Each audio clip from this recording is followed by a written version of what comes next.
I, JFK, am reading Are You There, God? It's Me, Margaret, by Judy Blume. It's dedicated to mother. I don't have a mother. I actually have a dad. Two, in fact. And they're both gay! Ah! Chapter 1. Are you there, God? It's me, Margaret. We're moving today. I'm so scared, God. I've never lived anywhere but here. Suppose I hate my new school. Suppose everyone there hates me. Please help me, God. Don't let New Jersey, oh, f***ing New Jersey, be too horrible. Thank you. I don't blame you, kid. We moved on there Tuesday before Labor Day. I knew what the weather was like the second I got up. Lucky girl, I have to watch the boring Weather Channel to find out what the weather's like. Otherwise, I just wing it. I knew because I caught my mother sniffing under her arms. She always does that when it's hot and humid to make sure her deodorant's working. I don't use deodorant yet. Please, for the love of God, girl, use deodorant. I don't think people start to smell bad until they're at least 12. Oh, honey, kids stink. Please, wash yourself. Deodorize yourself. So I've still got a few months to go. Well, lucky you. I was surprised when I came home from camp and found out our New York apartment had been rented to another family and that we owned a house in Fairbrook, New Jersey. Uh, yeah, I'd rather live in New York than New Jersey. First of all, I never heard of Fairbrook. Me neither, kid.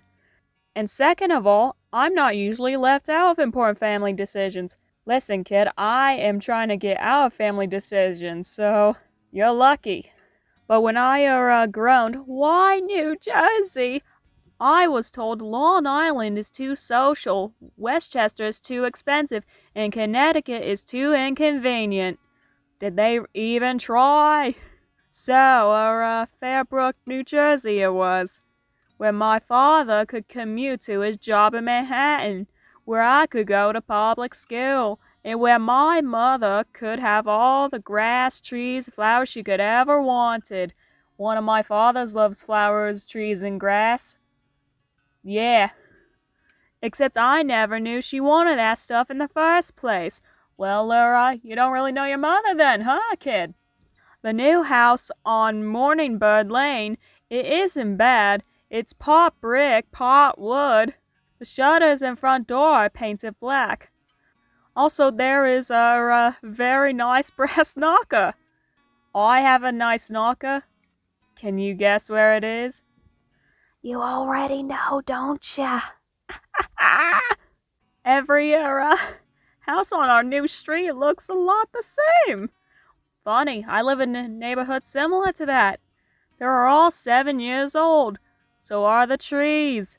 I think we left the city because of my grandmother, Sylvia Simon. I don't even know if I have a grandmother. I'll ask my gay dads that later. I can't figure out any reason for the move. Oh. Especially since my mother says Grandma is too much of an influence on me. I can't relate, girly. I didn't have any great influence on me. It's no big secret in our family that Grandma sends me to summer camp in New Hampshire, and that she enjoys paying my private school tuition, which she wouldn't be able to do anymore because now I'll be going to public school. Get yourself together, Kennedy. She, even knits me sweaters that have labels sewn inside and made expressively for made expressly for you by Grandma. I only have a gay dad who does that. Why couldn't I have a grandma who does that?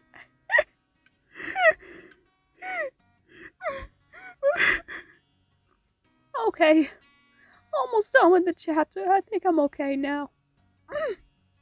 And she doesn't do all that because we're poor. I know for a fact that we're not. I mean, we aren't rich, but we certainly have enough. Especially since I'm an only child. I I I can relate to that. I'm an only child, despite my clone father's many siblings. I don't know where mine are. Oh God. Okay, after sweating my eyes out for a minute, I'm fine. Now, let's finish up this chapter. That cuts way down on food and clothes. I know this family that has 7 kids, and every time they go to the shoe store, it costs a bundle. My mother and father didn't plan for me to be an only child, but that's the way it worked out, which is fine with me because this way I don't have anybody around to fight. I could use a sibling to fight. I want to punch my sibling. I want to trip them down the stairs and blame it on the dog. Oh boy, this book's more emotional than I thought. Okay, I only have one paragraph left. Let's see if I can get through it. Anyhow, I figure this house in New Jersey business is my parents' way of getting me away from my grandma.